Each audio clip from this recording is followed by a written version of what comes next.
Week people जो हैं वो ये लॉस बनाते हैं ताकि हम उन्हें कंट्रोल कर सकें। लेकिन इसके अगेंस्ट उन्होंने बात की, उन्होंने स्ट्रॉन्ग पीपल के फेवर में बात की।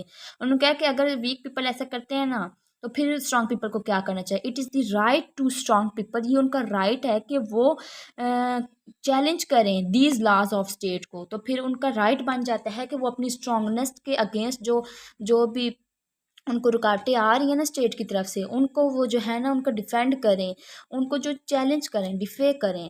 तो यानी कि जो स्टेट कह रही है उसको ना माने, और अब जिसकी लाठी उसकी भैंस वाली बात इस तरह से आ जाती है कि जो उनके दिल में आ रहा है वही करें अपनी पावर को, क्योंकि वो स्ट्रांगली यूज़ कर रहे हैं। तो ये कोई गलत बात नहीं है। ये जो छोटे लोग होते हैं, जो वीक लोग होते हैं, वो उनकी पावर को जो है अडॉप्ट करना चाहते होते हैं, कंट्रोल करना चाहते हैं, इसलिए वो लॉज बनाते हैं। लेकिन वो उनके फेवर में बात करते हैं स्ट्रॉन्ग पीपल की कि ऐसे उनको चैलेंज करना चाहिए, उनको अपने हक के लिए बात करनी चाहिए।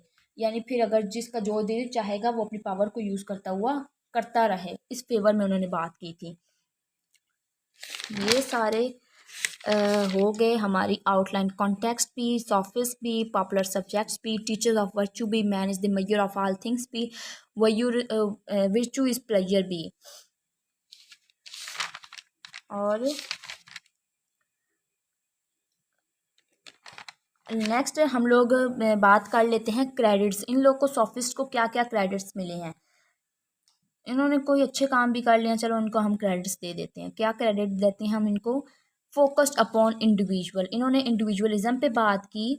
तो ये एक अच्छी बात बन गई कि राइटली एक इंडिविजुअली राइट की बात की ना। तो इन लोग को इन लोगों ने ज़्यादा इंडिविजुअलिज्म पे फोकस किया कि हर पर्सन की एक अपनी स्टेट है और वो अपने ही रूल्स को फॉलो करे, वो किसी के नीचे ना लगे। ये बात होगी एजुकेटेड पीपल, लोगों को एजुकेट कर लिया, किस लिए? मेड पीपल सक्सेसफुल सिटीजन, को citizen good citizen successful citizen बनाने के लिए उनको जो है एजुकेट कर दिया। ये इनको हम क्रेडिट देते हैं कि ये भाइयों ने अच्छा काम कर दिया। Spread of education wide increase, यानी ग्रीक के अंदर एजुकेशन जो है वो पॉपुलर होगी। हर बंदा पॉलिटिशियन बनना चाहता था, पावर को अचीव करना चाहता था, इसलिए वो लर्निंग को प्रमोट करते थे, एजुकेशन को प्रमोट करते हुए एजुकेशन उन्होंने हासिल अचीव की, एक्वायर की, सॉरी। फाउंडर या फिर पाइनियर्स ऑफ, इन्हें रैट्रिक्स भी कहेंगे। स्टार्टिंग में मैंने आपको बार बार बताया कि रैट्रिक्स स्किल इनके पास बड़े ही उम्दा था, इस वजह से इनको फाउंडर कहा जाता है रैट्रिक्स का, कि बहुत अच्छे तरीके से ये कन्विंस कर लेते थे लोगों को। इन्होंने इस अपनी टीचिंग के थ्रू लोगों को ये स्किल सिखाया भी है, ट्रांसमिट भी किया। इनकी अच्छी बात यह है जो इन्होंने अपने स्किल को अपने लिए सिर्फ इस्तेमाल नहीं किया, इन लोगों ने इस स्किल को ट्रांसमिट भी किया, लोगों को भी सिखाया है, फिर प्रोफेशनली यूज़ करके इनको इन्होंने अर्न किया। तो ये हम इनको क्रेडिट्स दे देते हैं कि ये इन्होंने अच्छे काम कर दिए। अब इनको क्रिटिसाइज़ भी किया गया है, जहाँ पर अच्छाई होती है वहाँ पर बुराई भी साथ होती है। तो जैसे कहानी के अंदर एक हीरो है तो साथ में विलन भी लाजमी होती है। तो अगर हम लोग कहें कि सोफिस्ट ने अच्छे काम किए तो उनको हमने क्रेडिट्स दे दिए, साथ ही साथ तो हम क्रिटिसिज्म का भी तो उनको सामना करना पड़ेगा ना। तो क्या क्रिटिसाइज किया गया इनको? Extreme subjectivity, digression of objective truth, यानी कि इन लोग ने ऑब्जेक्टिविटी को बिल्कुल सिरे से निगलेक्ट कर दिया। तो सब्जेक्टिविटी को ज़्यादा इन लोग ने प्रोमोट किया, उसी को माना, उसको ट्रू माना। तो ये चीज़ जो थी ना, ये क्रिटिसिज्म का इनके लिए बायस बन गई।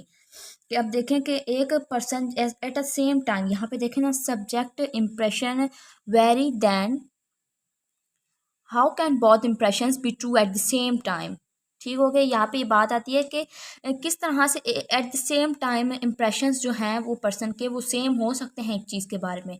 यानी कि अब मैंने बात की जो कि एग्जांपल दी थी, आपने जो है वो एरोप्लेन को छोटे साइज़ में देखा हुआ है, आपने उसको परसीव किया हुआ है थ्रू अपने सेंसेस, वही आपके लिए सब्जेक्टिव ट्रुथ है। आप मेरी ऑब्जेक्टिविटी को मान नहीं रहे कि उसकी हम जितनी बार भी कह लें कि एरोप्लेन का साइज़ बड़ा होता है, एट द सेम टाइम अगर दो बंदे ऐसे कह रहे हैं तो फिर तो इसने ना फ़र्क ही ख़त्म कर दिया है कि ट्रुथ और फाल्सहुड का इसने फ़र्क ही ख़त्म किया। सिर्फ इसने सब्जेक्टिविटी को प्रमोट कर दिया। यहाँ पे देखें कि no distinction between truth and falsehood. इसने इस बात को ही सर से ख़त्म कर दिया है कि इन्होंने इस तरह से लोगों की टीचिंग की कि वो ऑब्जेक्टिविटी को मान ही नहीं रहे थे, वो सिर्फ थ्रू अपने सेंसेस जो परसीव कर रहे हैं सब्जेक्टिविटी उसी को मान रहे हैं। तो इन लोग इसने फ़र्क ही फाल्स और ट्रुथ के अंदर ख़त्म कर दिया।